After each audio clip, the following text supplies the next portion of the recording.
Okay, next ನೋಡ್ರಿ, UNESCO ವಿಶ್ವ ಪರಂಪರೆಯ ಕರ್ನಾಟಕದ ತಾಣಗಳು ಎಷ್ಟು ಅಂದರೆ total 4. Okay, UNESCO full form ನೋಡ್ರಿ, United nation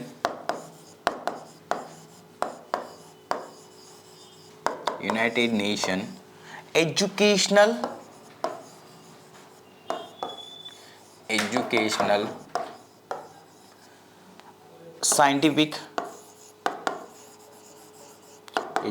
scientific and culture organization.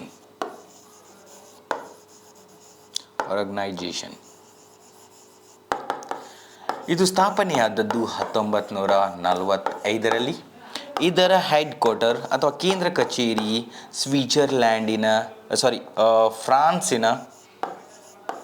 ಫ್ರಾನ್ಸಿನ ರಾಜಧಾನಿ ಪ್ಯಾರಿಸ್ನಲ್ಲಿದೆ. ಓಕೆ, ಯುನೆಸ್ಕೋ ಏನು ಮಾಡುತ್ತೆ ಅಂದರೆ ಅಳಿವಿನಂಚಿನಲ್ಲಿರುವ ಅಥವಾ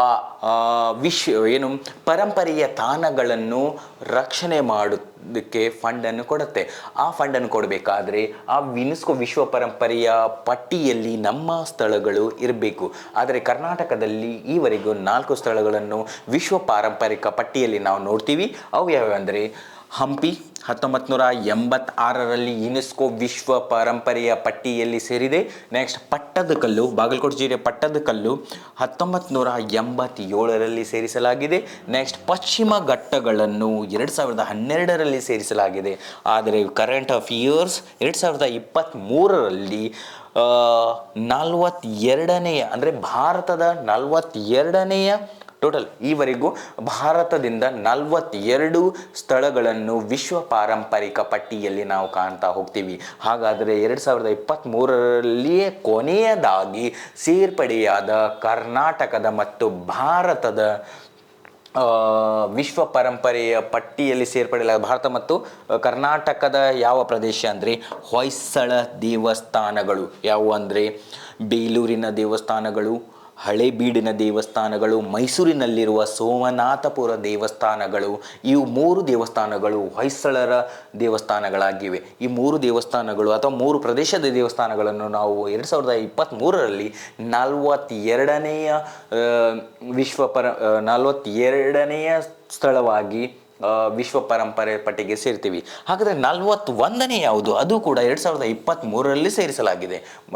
ಅದ್ಯಾವುದಂದರೆ ಅದು ಕರ್ನಾಟಕದ ಅಲ್ಲ, ಇದು ಕರ್ನಾಟಕದ ಕೇವಲ 4: ಹಂಪಿ, ಪಟ್ಟದಕಲ್ಲು, ಪಶ್ಚಿಮ ಘಟ್ಟಗಳು ಮತ್ತು ಹೊಯ್ಸಳ ದೇವಸ್ಥಾನಗಳು. ಆದರೆ 42 ಆಯಿತು. 41 ಏನಕ್ಕೆ ಸೇರಿಸಿದ್ದೀನಂದರೆ ಇದು ಕರೆಂಟ್ ಅಫಿಯರ್ಸ್ ಕೇಳುವಂಥ ಚಾನ್ಸಸ್ ಇದೆ ಮೈ ಡಿಯರ್ ಫ್ರೆಂಡ್ಸ್. ಅದಕ್ಕೆ 41ನೇ ಸ್ಥಾನ ಯಾವುದು ಅಂದರೆ ಶಾಂತಿನಿಕೇತನ್. ಇದು ನೊಬೆಲ್ ಪ್ರಶಸ್ತಿ ವಿಜೇತ ರವೀಂದ್ರನಾಥ್ ಟ್ಯಾಗೂರ್ ಸ್ಥಾಪಿಸಿದ ಸಾಂಸ್ಕೃತಿಕ ಮತ್ತು ಶೈಕ್ಷಣಿಕ ಕೇಂದ್ರವಾಗಿದೆ.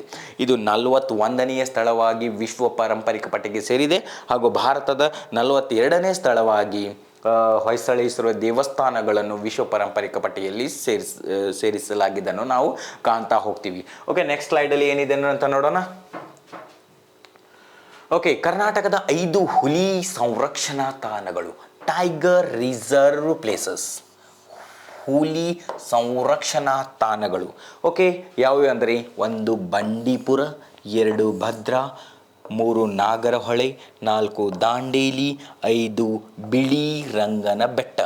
ಈಗ ಅಸ್ತಿತ್ವದಲ್ಲಿರುವ 5 ಹುಲಿ ಸಂರಕ್ಷಣಾ ತಾಣಗಳು ಯಾವ್ಯಾವ? Repeat once again: Bandipura, Bhadra, Nagarahole, Dandeli ಮತ್ತು ಬಿಳಿ ರಂಗನ ಬೆಟ್ಟ.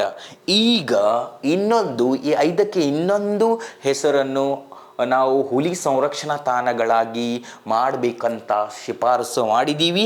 ಆ ಸ್ಥಳ ಯಾವುದಂದರೆ ಮಲೆಮಹದೇಶ್ವರ ಸ್ಥಳವನ್ನು ನಾವು ಕರ್ನಾಟಕದ 6ನೇ ಹುಲಿ ಸಂರಕ್ಷಣಾ ತಾಣ ಮಾಡಬೇಕು ಅಂತ ಶಿಫಾರಸು ಮಾಡಿದ್ದೀವಿ. ಆದರೆ ಇನ್ನೂವರೆಗೂ ಫೈನಲ್ ಆಗಿಲ್ಲ. ಹಾಗಾದರೆ ಫೈನಲ್ ಆದವರು ಯಾವುದು ಅಂದರೆ ಬಂಡೀಪುರ, ಭದ್ರಾ, ನಾಗರಹೊಳೆ, ದಾಂಡೇಲಿ, ಬಿಳಿರಂಗನ ಬೆಟ್ಟ.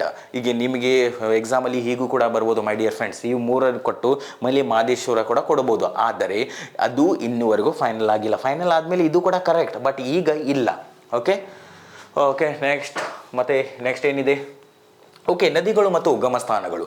ನದಿಗಳು ಮತ್ತು ಉಗಮ ಸ್ಥಾನಗಳು. ಓಕೆ, ಯಾವ್ಯಾವ ನೋಡ್ರಿ, ತುಂಬ ಇಂಪಾರ್ಟೆಂಟ್ ನದಿಗಳನ್ನು ಮಾತ್ರ ನಾನು ಇಲ್ಲೇ ಚಾಯ್ಸ್ ಮಾಡಿ ಹೇಳಿದ್ದೀನಿ. ಓಕೆ, ಭೀಮಾ ನದಿಯು ಭೀಮಾಶಂಕರ ಮಹಾರಾಷ್ಟ್ರದಲ್ಲಿ ಉಗಮವಾಗುತ್ತದೆ. ನೆಕ್ಸ್ಟ್, ಕೃಷ್ಣಾ ನದಿಯು ಮಹಾಬಲೇಶ್ವರ ಮಹಾರಾಷ್ಟ್ರದಲ್ಲಿ ಉಗಮವಾಗುತ್ತೆ. ನೆಕ್ಸ್ಟ್, ಡೋನಿ ನದಿಯು ಮಹಾರಾಷ್ಟ್ರದ ಜತ್ ಎಂಬ ಪ್ರದೇಶದಲ್ಲಿ ಉಗಮವಾಗುತ್ತೆ. ನೆಕ್ಸ್ಟ್ ನೋಡ್ರಿ, ಮಲಪ್ರಭಾ ನದಿಯು ಬೆಳಗಾವಿ ಜಿಲ್ಲೆಯ ಕನಕುಂಬಿ ಎಂಬ ಗ್ರಾಮದಲ್ಲಿ ಉದಯವಾಗುತ್ತೆ. ಓಕೆ, ಯಾವುದು? ಮಲಪ್ರಭಾ ನದಿಯು ಬೆಳಗಾವಿ ಜಿಲ್ಲೆಯ ಕನಕುಂಬಿ ಗ್ರಾಮದಲ್ಲಿ ಉಗಮವಾಗುತ್ತೆ. ನೆಕ್ಸ್ಟ್ ನೋಡ್ರಿ, ಘಟಪ್ರಭಾ ನದಿಯು ಬೆಳಗಾವಿ ಜಿಲ್ಲೆಯ ರಾಮಘಟ್ಟದಲ್ಲಿ ಉದಯವಾಗುತ್ತೆ. ನೆಕ್ಸ್ಟ್, ಮಾಂಜ್ರಾ ನದಿಯು ಮಹಾರಾಷ್ಟ್ರದ ಬಾಲಾಘಾಟ್ ಎಂಬಲ್ಲಿ ಉಗಮವಾಗುತ್ತದೆ. ನೆಕ್ಸ್ಟ್ ನೋಡ್ರಿ, ತುಂಗಭದ್ರಾ ನದಿಯು ಚಿಕ್ಕಮಗಳೂರು ಜಿಲ್ಲೆಯ ಸಂಸೆ ಎಂಬಲ್ಲಿ ಉಗಮವಾಗುತ್ತೆ. ನೆಕ್ಸ್ಟ್ ನೋಡ್ರಿ, ವೆರಿ ಇಂಪಾರ್ಟೆಂಟ್, ಕನ್ನಡ ನಾಡಿನ ಜೀವನದಿ ಯಾವುದಂದರೆ ಕಾವೇರಿ. ಆ ಕಾವೇರಿ ನದಿಯು ಕೊಡಗು ಜಿಲ್ಲೆಯ ತಲಕಾವೇರಿಯಲ್ಲಿ ಉಗಮವಾಗುತ್ತೆ ಮೈ ಡಿಯರ್ ಫ್ರೆಂಡ್ಸ್. ನೆಕ್ಸ್ಟ್ ನೋಡ್ರಿ, ವೇದಾವತಿ ನದಿಯು ಚಿಕ್ಕಮಗಳೂರು ಜಿಲ್ಲೆಯ ಬಾಬಾ ಬುಡನ್ಗಿರಿಯಲ್ಲಿ ಉದಯವಾಗುತ್ತೆ ಅಥವಾ ಉಗಮವಾಗುತ್ತೆ. ನೆಕ್ಸ್ಟ್ ನೋಡ್ರಿ, ಹೇಮಾವತಿ ನದಿಯು ಚಿಕ್ಕಮಗಳೂರು ಜಿಲ್ಲೆಯ ಜಾವಳಿಯಲ್ಲಿ ಉಗಮವಾಗುತ್ತೆ. ನೆಕ್ಸ್ಟ್ ನೋಡ್ರಿ, ಕಪಿಲಾ ನದಿಯು ಕೇರಳ ರಾಜ್ಯದ ವಯನಾಡದಲ್ಲಿ ಉಗಮವಾಗುತ್ತೆ.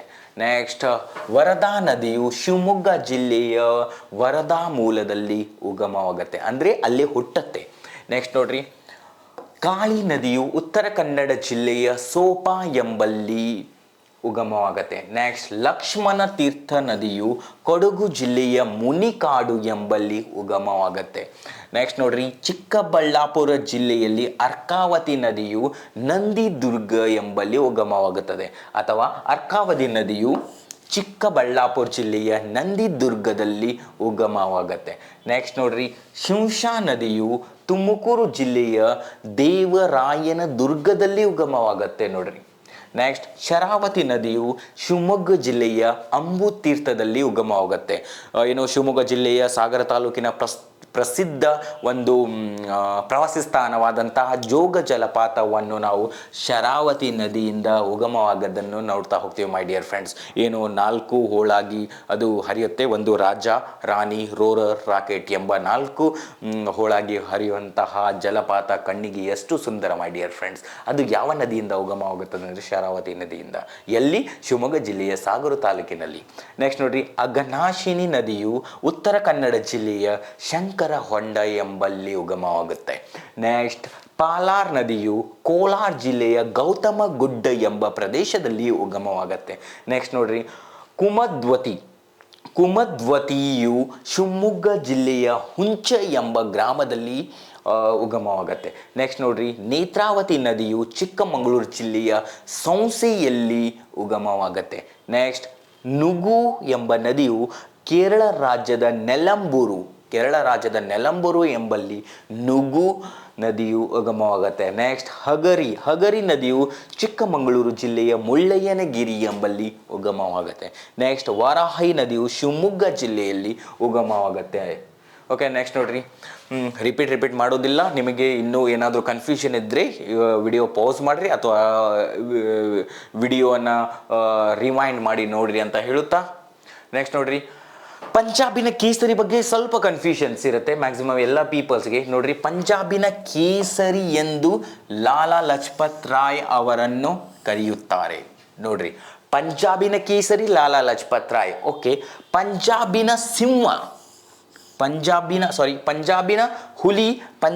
ಹುಲಿ ಯಾರಂದ್ರೆ ಭಗತ್ ಸಿಂಗ್. ಪಂಜಾಬಿನ ಕೇಸರಿ ಲಾಲಾ ಲಜಪತ್ ರಾಯ್. ಅದೇ ರೀತಿ ಕರ್ನಾಟಕದ ಸಿಂಹ ಅಂತ ಯಾರನ್ನು ಕರಿತೀವಿ ಅಂದರೆ ಗಂಗಾಧರ್ ರಾವ್ ದೇಶಪಾಂಡೆ ಅವರನ್ನು ನಾವು ಕರ್ನಾಟಕದ ಸಿಂಹ ಅಂತ ಕರಿತೀವಿ. ಕ್ವಶನ್ ಕೇಳ್ಬೋದು ಮೈ ಡಿಯರ್ ಫ್ರೆಂಡ್ಸ್, ಕರ್ನಾಟಕದ ಸಿಂಹ ಅಂತ ಯಾರನ್ನು ಕರೆಯುತ್ತಾರೆ? ಗಂಗಾಧರ್ ರಾವ್ ದೇಶಪಾಂಡೆ. ಪಂಜಾಬಿನ ಹುಲಿ ಭಗತ್ ಸಿಂಗ್, ಪಂಜಾಬಿನ ಕೇಸರಿ ಲಾಲಾ ಲಜಪತ್ ರಾಯ್. ನೆಕ್ಸ್ಟ್ ಬಂಗಾಳದ ಹುಲಿ ಅಂತ ಯಾರನ್ನು ಕರಿತೀವಿ ಅಂದರೆ ಅಶುತೋಷ್ ಮುಖರ್ಜಿ ಅವರನ್ನು ನಾವು ಬಂಗಾಳದ ಹುಲಿ ಅಂತ ಕರಿತೀವಿ. ನೆಕ್ಸ್ಟ್ ಮೈಸೂರಿನ ಹುಲಿ ಅಂತ ಯಾರನ್ನು ಕರಿತೀವಿ ಅಂದರೆ ಟಿಪ್ಪು ಸುಲ್ತಾನನನ್ನು ನಾವು ಮೈಸೂರಿನ ಹುಲಿ ಅಂತ ಕರಿತೀವಿ. ನೆಕ್ಸ್ಟ್ ನೋಡ್ರಿ ಕಾಶ್ಮೀರದ ಹುಲಿ ಅಂತೂ ನಾವು ಶೇಖ್ ಮುಜಿಬುರ್ ರೆಹಮಾನ್ ಅವರನ್ನು ಕಾಶ್ಮೀರದ ಹುಲಿ ಅಂತ ಕರಿತೀವಿ. ಯಾರನ್ನು? ಶೇಖ್ ಮುಜಿಬುರ್ ರೆಹಮಾನ್ ಅವರನ್ನು. ನೆಕ್ಸ್ಟ್ ಆಂಧ್ರದ ಸಿಂಹ ಎಂದು ನಾವು ಟಿ ಪ್ರಕಾಶಂ ಅವರನ್ನು ಕರಿತೀವಿ. ಯಾರು? ಆಂಧ್ರದ ಸಿಂಹ ಟಿ ಪ್ರಕಾಶಂ. ನೆಕ್ಸ್ಟ್ ಪಂಜಾಬಿನ ಸಿಂಹ Ranjit Singh. Okay my dear friends, ನಮಗೆ ಏನು ಕನ್ಫ್ಯೂಷನ್ ಆಗೋದೆ ಅಂದರೆ ಇಲ್ಲಿ. ಓಕೆ, ಉಳಿದಿದ್ದೆಲ್ಲ ಅಂತೂ ಒಂದೇ. ಕರ್ನಾಟಕದ ಸಿಂಹ ಗಂಗಾಧರರಾವ್ ದೇಶಪಾಂಡೆ, ಬಂಗಾಳದ ಹುಲಿ ಅಶುತೋಷ್ ಮುಖರ್ಜಿ, ಮೈಸೂರಿನ ಹುಲಿ ಟಿಪ್ಪು ಸುಲ್ತಾನ್, ನೆಕ್ಸ್ಟ್ ಕಾಶ್ಮೀರದ ಹುಲಿ ಶೇಖ್ ಮುಜಿಬುರ್ ರೆಹಮಾನ್, ಆಂಧ್ರದ ಸಿಂಹ ಟಿ ಪ್ರಕಾಶಂ. ಇವೆಲ್ಲ ಕನ್ಫ್ಯೂಷನ್ ಆಗೋದಿಲ್ಲ. ಬಟ್ ಕನ್ಫ್ಯೂಷನ್ ಆಗೋದು ಯಾವುದಂದ್ರೆ ಈ ಮೂರು ಕನ್ಫ್ಯೂಷನ್ ಆಗುತ್ತೆ. ಏನು? ಪಂಜಾಬಿನ ಕೇಸರಿ ಲಾಲಾ ಲಜಪತ್ ರಾಯ್, ನೆನಪಿರಲಿ. ಪಂಜಾಬಿನ ಹುಲಿ ಭಗತ್ ಸಿಂಗ್, ಪಂಜಾಬಿನ ಸಿಂಹ Ranjit Singh my dear friends. Okay, next ಸ್ಲೈಡಲ್ಲಿ ಏನಿದೆ ಅಂತ ನೋಡೋಣ. ಓಕೆ, ತಬರನ ಕಥೆ ಬರೆದವರು ಅಂದರೆ ಕೆಲವು ಸಾಹಿತ್ಯಕ್ಕೆ ಸಂಬಂಧಿಸಿದಂತೆ ಕೆಲವು ಕೃತಿಗಳನ್ನು ಹಾಗೂ ಅದರ ಬರಹಗಾರರನ್ನು ನೀಡಿದ್ದಾರೆ ಮೈ ಡಿಯರ್ ಫ್ರೆಂಡ್ಸ್. ಈ ಕ್ವಶನ್ನ ನಾವು GK ನೋಡ್ತೀವಿ ಅಥವಾ ಕಮ್ಯುನಿಕೇಷನ್ ಪೇಪರಲ್ಲಿ ಕೂಡ ನೋಡ್ತಾ ಹೋಗ್ತೀವಿ. ಓಕೆ, ನೋಡ್ರಿ.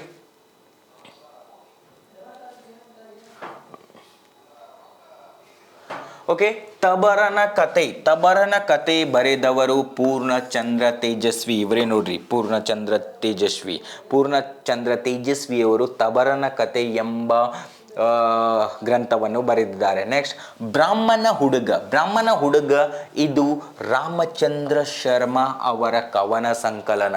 ಯಾರು? ಬ್ರಾಹ್ಮಣ ಹುಡುಗ ಇದು ರಾಮಚಂದ್ರ ಶರ್ಮಾ ಅವರ ಕವನ ಸಂಕಲನ. ನೆಕ್ಸ್ಟ್ ನೋಡ್ರಿ, ನವ ಸಾಹಿತ್ಯ ಸಂದರ್ಭದ ಪ್ರಮುಖ ವಿಮರ್ಶಕರು ಯಾರಂದ್ರೆ GH Nayak.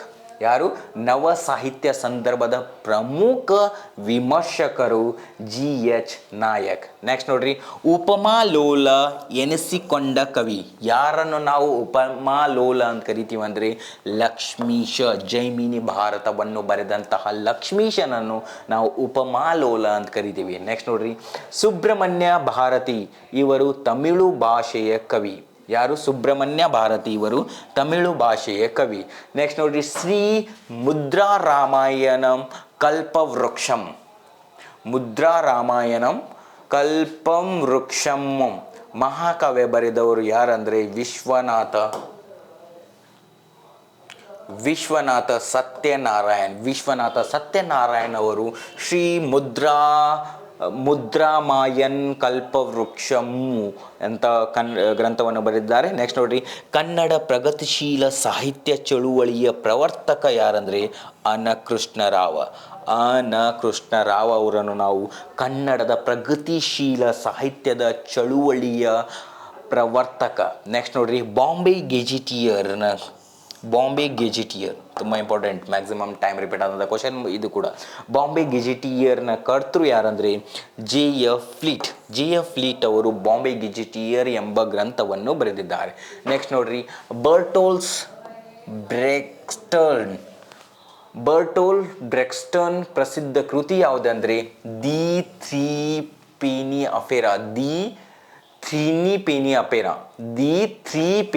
Opera. Okay, next Anandamath ಕಾದಂಬರಿಯನ್ನು ಕನ್ನಡಕ್ಕೆ ಅನುವಾದಿಸಿದವರು B ವೆಂಕಟಾರ್ಯರವರು ಕನ್ನಡಕ್ಕೆ ಆನಂದಮಠ ಕೃತಿಯನ್ನು ಅನುವಾದಿಸಿದ್ದಾರೆ. ಹಾಗಾದರೆ ಆನಂದಮಠ ಕೃತಿಯನ್ನು ಬರೆದವರು ಯಾರಂದರೆ ಬಂಕಿಂ ಚಂದ್ರ ಚಟರ್ಜಿ ಅವರು ಮೈ ಡಿಯರ್ ಫ್ರೆಂಡ್ಸ್. ನೆಕ್ಸ್ಟ್ ನೋಡ್ರಿ, ಶೇಕ್ಸ್ಪಿಯರ್ನ ಹ್ಯಾಮ್ಲೆಟ್ ನಾಟಕದ ಮೊಟ್ಟ ಮೊದಲ ಬಾರಿ ಕನ್ನಡಕ್ಕೆ ಅನುವಾದನಗೊಂಡಿತು. ಶೇಕ್ಸ್ಪಿಯರ್ ಬರೆದಂಥ ಹ್ಯಾಮ್ಲೆಟ್ ನಾಟಕವು ಮೊಟ್ಟ ಮೊದಲ ಬಾರಿಗೆ ಯಾವುದೇ ಒಂದು ಭಾಷೆಗೆ ಅನುವಾದವಾಗಿದ್ದರೆ ಅದು ಕನ್ನಡ ಭಾಷೆಗೆ ಮೈ ಡಿಯರ್ ಫ್ರೆಂಡ್ಸ್. ನೆಕ್ಸ್ಟ್ ನೋಡ್ರಿ, ಕು ವೀರಭದ್ರಪ್ಪನವರು ಅರಮನೆ ಕಾದಂಬರಿಗೆ ಕೇಂದ್ರ ಸಾಹಿತ್ಯ ಅಕಾಡೆಮಿ ಪ್ರಶಸ್ತಿ ನೀಡಲಾಗಿದೆ. ಯಾವ ರೀತಿ ಕುವೆಂಪು ಅವರಿಗೆ ಶ್ರೀರಾಮಾಯಣ ದರ್ಶನಂ ಎಂಬ ಮಹಾಕಾವ್ಯಕ್ಕೆ ಕೇಂದ್ರ ಸಾಹಿತ್ಯ ಅಕಾಡೆಮಿ ಪ್ರಶಸ್ತಿ ಬಂದಿದೆಯಲ್ವಾ, ಅದೇ ರೀತಿ ವೀರಭದ್ರಪ್ಪನವರಿಗೆ ಅರಮನೆ ಎಂಬ ಕಾದಂಬರಿಗೆ ಕೇಂದ್ರ ಸಾಹಿತ್ಯ ಅಕಾಡೆಮಿ ಪ್ರಶಸ್ತಿ ಬಂದಿದೆ. ನೆಕ್ಸ್ಟ್ ನೋಡ್ರಿ, ತಿರುಮಲಾರರು ಕವಿ ಚಿಕ್ಕದೇವರಾಜ್ ಒಡೆಯರ ಆಸ್ಥಾನದಲ್ಲಿದ್ದರು. ತಿರುಮಲಾರ ಎಂಬ ಕವಿಯು ಚಿಕ್ಕದೇವರಾಜ್ ಒಡೆಯರ್ ಆಸ್ಥಾನದಲ್ಲಿದ್ದರು. ನೆಕ್ಸ್ಟ್ ನೋಡ್ರಿ, ಕನ್ನಡ ನಾಟಕದಲ್ಲಿ ಸಾಮಾಜಿಕ ಪ್ರಜ್ಞೆಯನ್ನು ಮೂಡಿಸಿದ ಮೊದಲ ನಾಟಕಕಾರ ಯಾರಂದರೆ ಕೈಲಾಸಂ, ಟಿ.ಪಿ. ಕೈಲಾಸಂ ಅವರು. ನೆಕ್ಸ್ಟ್, ತ್ರಿವೇಣಿ ಕಾದಂಬರಿಗಳಲ್ಲಿ ಮನಃಶಾಸ್ತ್ರೀಯ ಕಾದಂಬರಿ ಯಾವುದಂದರೆ ಶರಪಂಜರ. ತ್ರಿವೇಣಿ ಬರೆದಂತಹ ಕಾದಂಬರಿಗಳಲ್ಲಿ ಸೈಕಾಲಜಿಕಲ್ ಕಾದಂಬರಿ ಯಾವುದಂದರೆ ಶರಪಂಜರ. ಓಕೆ, ನೆಕ್ಸ್ಟ್ ಕೆಲವು ಇಂಪಾರ್ಟೆಂಟ್ ಕ್ವಶನ್ಸ್ ನೋಡ್ರಿ. ಭಾರತದಲ್ಲಿ ಅತಿ ಹೆಚ್ಚು ಬಾವಿ ನೀರಾವರಿಯಲ್ಲಿ ಪ್ರಥಮ ರಾಜ್ಯ ಯಾವುದಂದರೆ ಉತ್ತರ ಪ್ರದೇಶ. ಅತಿ ಹೆಚ್ಚು ಬಾವಿ ನೀರಾವರಿಯನ್ನು ಹೊಂದಿರುವಂತಹ ರಾಜ್ಯ ಯಾವುದಂದರೆ ಉತ್ತರ ಪ್ರದೇಶ. ಅದೇ ರೀತಿ ಕರ್ನಾಟಕದಲ್ಲಿ ಅತಿ ಹೆಚ್ಚು ಬಾವಿ ನೀರಾವರಿಯಲ್ಲಿ ಪ್ರಥಮ ಜಿಲ್ಲೆ ಯಾವುದಂದರೆ ಅದು ಬೆಳಗಾವಿ ಜಿಲ್ಲೆ. ಮೈ ಡಿಯರ್ ಫ್ರೆಂಡ್ಸ್, ರಾಜ್ಯ ಯಾವುದು? ಉತ್ತರ ಪ್ರದೇಶ. ಬಾವಿ ನೀರಾವರಿಯಲ್ಲಿ ಫಸ್ಟ್ ರ್ಯಾಂಕ್ ಉತ್ತರ ಪ್ರದೇಶ್. ಬಾವಿ ನೀರಾವರಿಯಲ್ಲಿ ಫಸ್ಟ್ ರ್ಯಾಂಕ್ ಜಿಲ್ಲೆ ಬೆಳಗಾವಿ. ನೆಕ್ಸ್ಟ್ ನೋಡ್ರಿ, ಭಾರತದಲ್ಲಿ ಅತಿ ಹೆಚ್ಚು ಕಾಲುವೆ ನೀರಾವರಿ ಕೂಡ ಫಸ್ಟ್ ರ್ಯಾಂಕಲ್ಲಿರೋದು ಉತ್ತರ ಪ್ರದೇಶ್ ರಾಜ್ಯ. ಆದರೆ ಕರ್ನಾಟಕದಲ್ಲಿ ಅತಿ ಹೆಚ್ಚು ಕಾಲುವೆ ನೀರಾವರಿಯನ್ನು ಯಾವ ಜಿಲ್ಲೆಯಲ್ಲಿ ನಾವು ಕಾಣ್ತೀವಿ ಅಂದರೆ ರಾಯಚೂರು ಜಿಲ್ಲೆಯಲ್ಲಿ. ನೆಕ್ಸ್ಟ್ ನೋಡ್ರಿ, ಕೆರೆ ನೀರಾವರಿ. ಭಾರತದಲ್ಲಿ ಕೆರೆ ನೀರಾವರಿಯನ್ನು ಅತಿ ಹೆಚ್ಚು ಎಲ್ಲಿ ನೋಡ್ತೀವಿ ಅಂದರೆ ತಮಿಳುನಾಡಿನಲ್ಲಿ.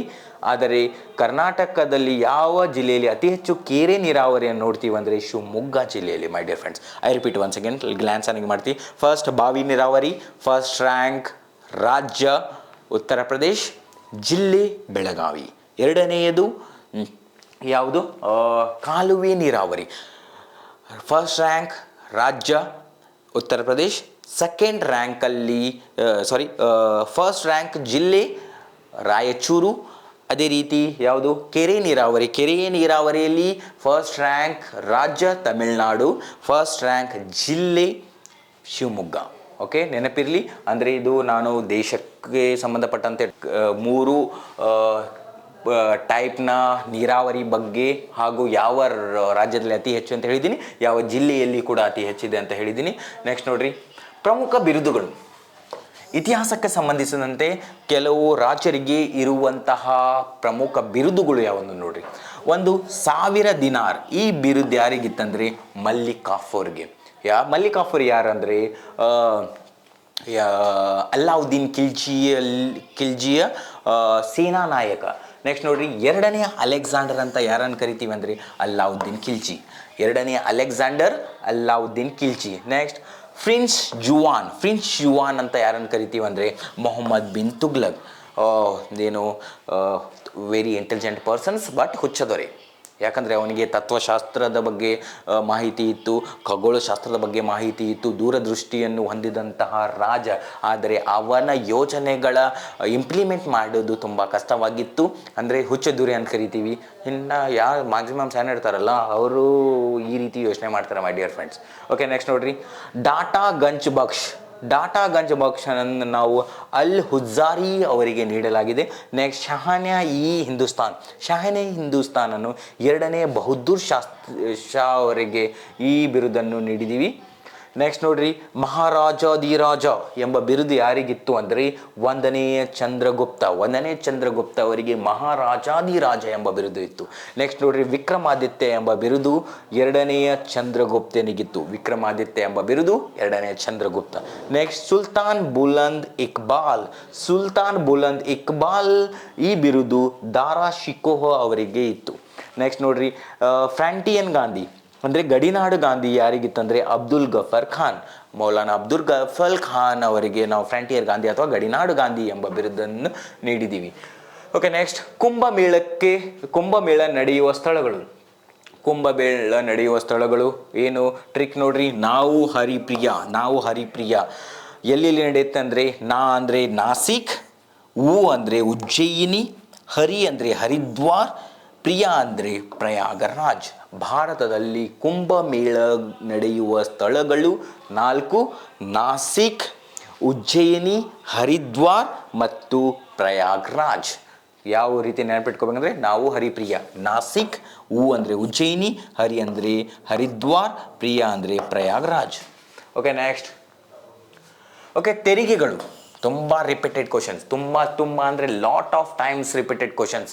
ಏನಕ್ಕೆ ಇದನ್ನು ತೊಗೊಂಡಿದ್ದರೆ ಕನ್ಫ್ಯೂಷನ್ ಆಗುತ್ತೆ. ಹೋಗಿ ನೋಡ್ರಿ, ಖರಜ್ ಅಂದರೆ ಇದು ಯಾವ ತೆರಿಗೆ ಅಂದರೆ ಡೈರೆಕ್ಟ್ ಟ್ಯಾಕ್ಸ್, ಇಂಡೈರೆಕ್ಟ್ ಟ್ಯಾಕ್ಸ್ ಬಗ್ಗೆ ಮಾತಾಡ್ತಿಲ್ಲ ಮೈ ಡಿಯರ್ ಫ್ರೆಂಡ್ಸ್. ಇದು ಯಾವ ತೆರಿಗೆಗಳು ಅಂದರೆ ರಾಜರ ಕಾಲದಲ್ಲಿದ್ದಂತಹ ತೆರಿಗೆಗಳು, ಅಂದರೆ ದೆಹಲಿ ಸುಲ್ತಾನರ ಕಾಲದಲ್ಲಿದ್ದಂಥ ತೆರಿಗೆಗಳು. ಮತ್ತು ಆ ತೆರಿಗೆಗಳನ್ನು ಇತ್ತೀಚಿನ ಯಾರು ದೆಹಲಿ ಸುಲ್ತಾನರಂತ ಬಂದ ಅನೇಕ ರಾಜರುಗಳು ಕೂಡ ಕೆಲವು ರಾಜರುಗಳು ಈ ತೆರಿಗೆಯನ್ನು ಮುಂದುವರಿಸ್ತಿದ್ರು. ಓಕೆ, ಖರಜ್ನ ತೆರಿಗೆಯನ್ನು ಯಾವುದರ ಮೇಲೆ ವಿಧಿಸ್ತದೆ ಅಂದರೆ ಮುಸ್ಲಿಮೇತರ ಮೇಲಿನ ಭೂ ತೆರಿಗೆ.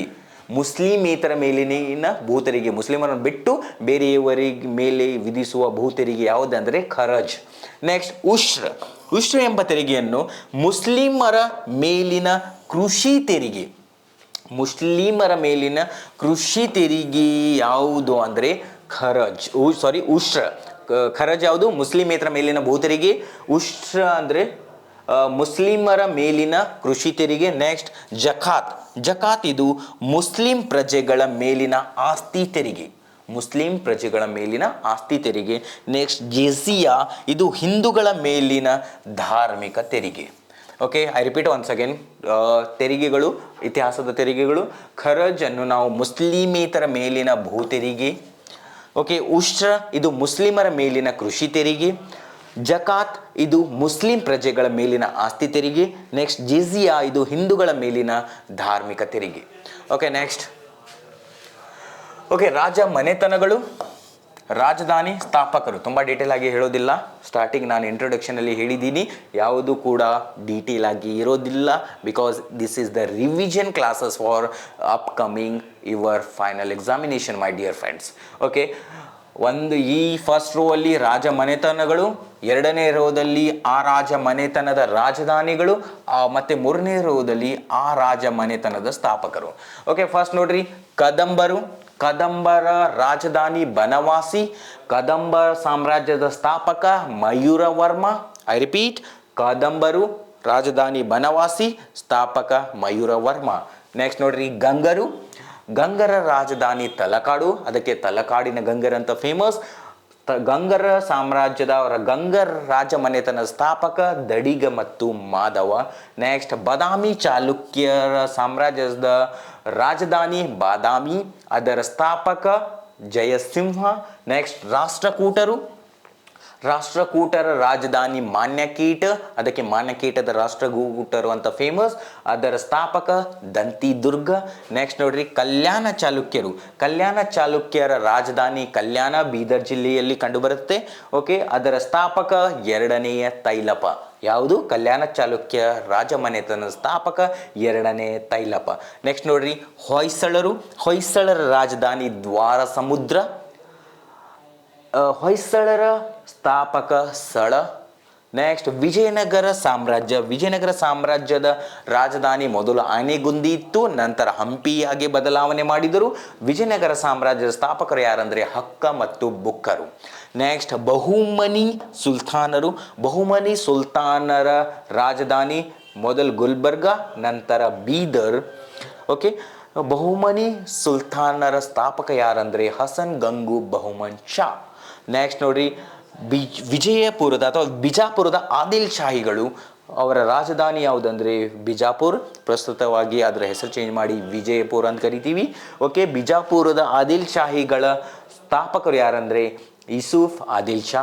ನೆಕ್ಸ್ಟ್, ಮೈಸೂರಿನ ಒಡೆಯರ ರಾಜಧಾನಿ ಮೈಸೂರು. ಅದರ ಸ್ಥಾಪಕರು ಯದುರಾಯ ಮತ್ತು ಕೃಷ್ಣರಾಯ. ತುಂಬ ಇಂಪಾರ್ಟೆಂಟ್ ಮೈ ಡಿಯರ್ ಫ್ರೆಂಡ್ಸ್.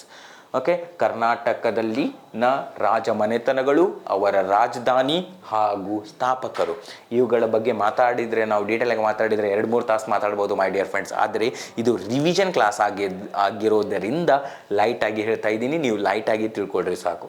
ಓಕೆ, ನೆಕ್ಸ್ಟ್ ನೋಡ್ರಿ, ಪ್ರಮುಖ ಬರಹಗಾರರು ಮತ್ತು ಅವರ ಕೃತಿಗಳು.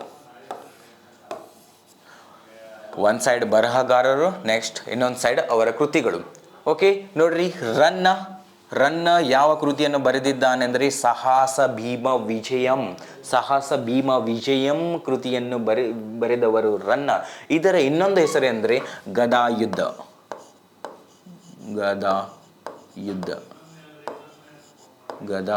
ಗದಾಯುದ್ಧವನ್ನು ಬರೆದವರು ಯಾರು ಅಂದರೆ ರನ್ನ. ಸಾಹಸ ಭೀಮ ವಿಜಯ ಮತ್ತು ಗದಾಯುದ್ಧ ಎರಡು ಒಂದೇ ಕೃತಿ. ನೆಕ್ಸ್ಟ್ ನೋಡ್ರಿ, ಪಂಪ ಏನು ಬರೀತಾನೆ ಅಂದರೆ ವಿಕ್ರಮಾರ್ಜುನ ವಿಜಯ ಅನ್ನೋ ಕೃತಿಯನ್ನು ಬರೆದವರು ಯಾರಂದರೆ ಪಂಪ. ನೆಕ್ಸ್ಟ್ ಪೊನ್ನ ಬರೆದಂತಹ ಕೃತಿ ಯಾವುದಂದರೆ ಶಾಂತಿ ಪುರಾಣ. ಪೊನ್ನನು ಶಾಂತಿ ಪುರಾಣ ಎಂಬ ಕೃತಿಯನ್ನು ಬರೆದಿದ್ದಾನೆ. ನೆಕ್ಸ್ಟ್ ಜನ್ನ ಯಶೋಧರ ಚರಿತೆಯನ್ನು ಬರೆದಿದ್ದಾನೆ.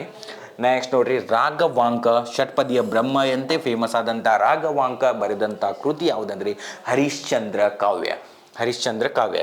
ನೆಕ್ಸ್ಟ್ ನೋಡ್ರಿ, ರತ್ನಾಕರ ವರ್ಣಿಯು ಬರೆದಂಥ ಕೃತಿಗಳು ಯಾವ್ಯಾವ ಅಂದರೆ ಭರತೇಶ ವೈಭವ ಒಂದು, ತ್ರಿಲೋಕ ಶತಕ ಮತ್ತು ಅಪರಾಜಿತ ಶತಕ, 3 ಕೃತಿಗಳನ್ನು ಬರೆದಿದ್ದಾನೆ. ಹಾಗಾದರೆ ಇವರೆಲ್ಲ ಒಂದೇ ಕೃತಿ ಬರೆದಿದ್ದಾರಂತ ಅಲ್ಲ, ಬಟ್ ಇಂಪಾರ್ಟೆಂಟ್ ಅಂತ ಕೃತಿಗಳನ್ನು ನಾನು ಇಲ್ಲಿ ನಿಮ್ಮ ಮುಂದೆ ಪ್ರಸ್ತುತಪಡಿಸ್ತಾ ಇದ್ದೇನೆ ಮೈ ಡಿಯರ್ ಫ್ರೆಂಡ್ಸ್. ನೆಕ್ಸ್ಟ್ ನೋಡ್ರಿ, ಚಾಮರಸ ಬರೆದ ಕೃತಿ ಯಾವುದಂದರೆ ಪ್ರಭುಲಿಂಗ ಲೀಲೆ. ಎಷ್ಟು ಟೈಮ್ ರಿಪೀಟೆಡ್ ಕ್ವಶನ್ಸ್. ನಾನು ಈ ವಿಡಿಯೋ ಮಾಡೋದು ಉದ್ದೇಶನೇ ಅದೇ, ರಿಪೀಟೆಡ್ ಕ್ವಶನ್ಸ್. ಏನಕ್ಕೆ ಅಂದರೆ ಒಂದು ಸತಿ ಬಂದಿದ್ರೆ ಇನ್ನೊಂದು ಸತಿ ಬರುವಂಥ ಚಾನ್ಸಸ್ ಇದೆ, ಮತ್ತು ಒಂದನ್ನು ಕೇಳಿದರೆ ಇನ್ನೊಂದು ಕೇಳೋದಿಲ್ಲ ಅಂತಲ್ಲ. ಅದಕ್ಕೆ ಮ್ಯಾಕ್ಸಿಮಮ್ ವೆರಿ ಇಂಪಾರ್ಟೆಂಟ್ ಇರುವಂತಹ ಬರಹಗಾರರ ಮತ್ತು ಕೃತಿಗಳನ್ನು ಪಟ್ಟಿ ನಿಮ್ಮ ಮುಂದೆ ಪ್ರಸ್ತುತಪಡಿಸ್ತಾ ಇದ್ದೀನಿ ಮೈ ಡಿಯರ್ ಫ್ರೆಂಡ್ಸ್. ಓಕೆ ನೆಕ್ಸ್ಟ್ ನೋಡ್ರಿ, ಸಿಂಗರಾರ್ಯ ಬರೆದಂತಹ ಕೃತಿ ಯಾವುದಂದರೆ ಮಿತ್ರವಿಂದ ಗೋವಿಂದ ಕೃತಿಯನ್ನು ಸಿಂಗರಾರ್ಯ ಅವರು ಬರೆದಿದ್ದಾರೆ. ನೆಕ್ಸ್ಟ್ ನೋಡ್ರಿ, ಕುಮಾರವ್ಯಾಸ ಬರೆದಂಥ ಕೃತಿ ಯಾವುದಂದರೆ ಕರ್ನಾಟಕ ಭಾರತ ಕಥಾಮಂಜರಿ. ಕುಮಾರವ್ಯಾಸ ಬರೆದಂಥ ಕೃತಿ ಕರ್ನಾಟಕ ಭಾರತ ಕಥಾಮಂಜರಿ. ನೆಕ್ಸ್ಟ್ ನೋಡ್ರಿ, ಕನಕದಾಸರು ಬರೆದಂತಹ ಕೃತಿಗಳು ಯಾವುದಂದರೆ ಮೋಹನ ತರಂಗಿಣಿ, ಹರಿಭಕ್ತ ಸಾರ, ನಳಚರಿತೆ, ರಾಮಧಾನ್ಯ ಚರಿತ. ಐ ರಿಪೀಟ್, ಕನಕದಾಸ ಬರೆದಂಥ ಕೃತಿಗಳು ಮೋಹನ ತರಂಗಿಣಿ, ಹರಿಭಕ್ತ ಸಾರ, ನಳಚರಿತ್ರೆ, ರಾಮಧಾನ್ಯ ಚರಿತೆ. ಓಕೆ ನೆಕ್ಸ್ಟ್, ಸಂಚಿ ಹೊನ್ನಮ್ಮ ಅವರು ಬರೆದಂಥ ಕೃತಿ ಯಾವುದಂದರೆ ಹದಿಬದೆಯ ಧರ್ಮ. ಚಿಕ್ಕದೇವರಾಜ ಒಡೆಯರ ಆಸ್ಥಾನದಲ್ಲಿದ್ದಂತಹ ಸಂಚಿ ಹೊನ್ನಮ್ಮ ಬರೆದಂಥ ಕೃತಿ ಯಾವುದಂದರೆ ಹದಿಬದೆಯ ಧರ್ಮ. ಓಕೆ, ಸಂಚಿ ಹೊನ್ನಮ್ಮ ಅವರನ್ನು ನಾವು ಸರಸ ಸಾಹಿತ್ಯದ ವರದೇವತೆ ಅಂತ ಕರಿತೀವಿ. ನೆಕ್ಸ್ಟ್ ನೋಡ್ರಿ, ಚಿಕ್ಕದೇವರಾಯ ಅವರು ಬರೆದಂಥ ಕೃತಿ ಯಾವುದಂದರೆ ಚಿಕ್ಕದೇವರಾಜ ವಿಜಯ. ನೆಕ್ಸ್ಟ್, ಕೆಂಪು ನಾರಾಯಣ್ ಅವರು ಬರೆದಂತಹ ಕೃತಿ ಯಾವುದಂದರೆ ಮುಂದ್ರಾ ಮಂಜುಷ. ಕೆಂಪು ನಾರಾಯಣ್ ಬರೆದಂತಹ ಕೃತಿ ಮುಂದ್ರಾ ಮಂಜುಷ. ನೆಕ್ಸ್ಟ್ ನೋಡಿ, ಕುಮಾರ ವಾಲ್ಮೀಕಿ ಅವರು ಬರೆದಂತಹ ಕೃತಿ ಯಾವುದಂದರೆ ತೊರುವೆ ನಾರಾಯಣ. ಓಕೆ ನೆಕ್ಸ್ಟ್ ನೋಡ್ರಿ, ಚಾವುಂಡರಾಯ ಬರೆದಂತಹ ಕೃತಿ ಯಾವುದಂದರೆ ಚಾವುಂಡರಾಯ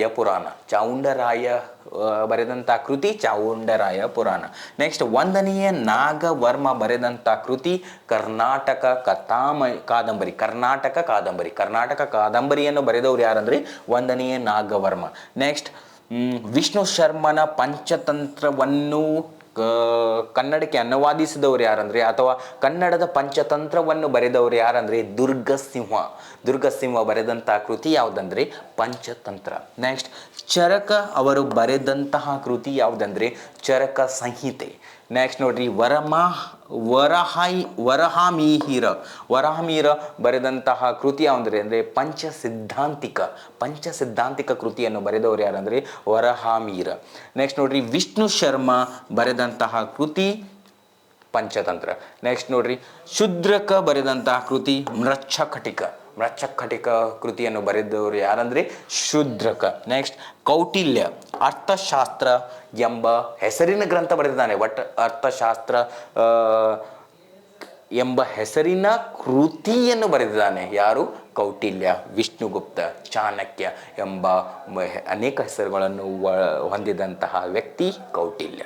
ಆದ ಕಾರಣ ಕೌಟಿಲ್ಯನನ್ನು ಭಾರತದ ಅರ್ಥಶಾಸ್ತ್ರದ ಪಿತಾಮಹ ಅಂತ ಕರಿತೀವಿ. ಅರ್ಥಶಾಸ್ತ್ರದ ಪಿತಾಮಹ ಆಡಮ್ ಸ್ಮಿತ್, ಸ್ಕಾಟ್ಲ್ಯಾಂಡ್ ದೇಶದ ಆರ್ಥಿಕ ತಜ್ಞ 1776ರಲ್ಲಿ ರಾಷ್ಟ್ರಗಳ ಸಂಪತ್ತು ವೆಲ್ತ್ ಆಫ್ ನೇಷನ್ಸ್ ಎಂಬ ಬುಕ್ ಬರೆದ ನಂತರ ಅವನನ್ನು ಅರ್ಥಶಾಸ್ತ್ರ ಪಿತಾಮಹ ಅಂತ ಕರಿತೀವಿ. ಆದರೆ ಭಾರತದ ಅರ್ಥಶಾಸ್ತ್ರದ ಪಿತಾಮಹ ಯಾರಂದರೆ ಕೌಟಿಲ್ಯ. ನೆಕ್ಸ್ಟ್ ನೋಡ್ರಿ, ಪತಂಜಲಿ ಬರೆದ ಕೃತಿ ಅಷ್ಟಾಂಗ ಯೋಗ. ಪತಂಜಲಿ ಅಷ್ಟಾಂಗ ಯೋಗ ಎಂಬ ಕೃತಿಯನ್ನು ಬರೆದಿದ್ದಾನೆ. ನೆಕ್ಸ್ಟ್ ಪಾಹಿಯಾನ್ ಬರೆದಂಥ ಕೃತಿ ಯಾವುದಂದರೆ ಘೋ ಕಿ ಎಂಬ ಕೃತಿಯನ್ನು ಪಾಹಿಯಾನ್ ಬರೆದಿದ್ದಾನೆ. ನೆಕ್ಸ್ಟ್ ನೋಡ್ರಿ, ಚಾಂದ್ ಬರ್ದಾಯಿ ಪೃಥ್ವಿರಾಜ್ ರಾಸೋ ಎಂಬ ಕೃತಿಯನ್ನು ಬರೆದಿದ್ದಾನೆ. ನೆಕ್ಸ್ಟ್ ಪಾಣಿನಿ ಇದು ಪಾಣಿನಿ ಅಷ್ಟಾದಾಯಿ ಎಂಬ ಕೃತಿಯನ್ನು ಬರೆದಿದ್ದಾನೆ.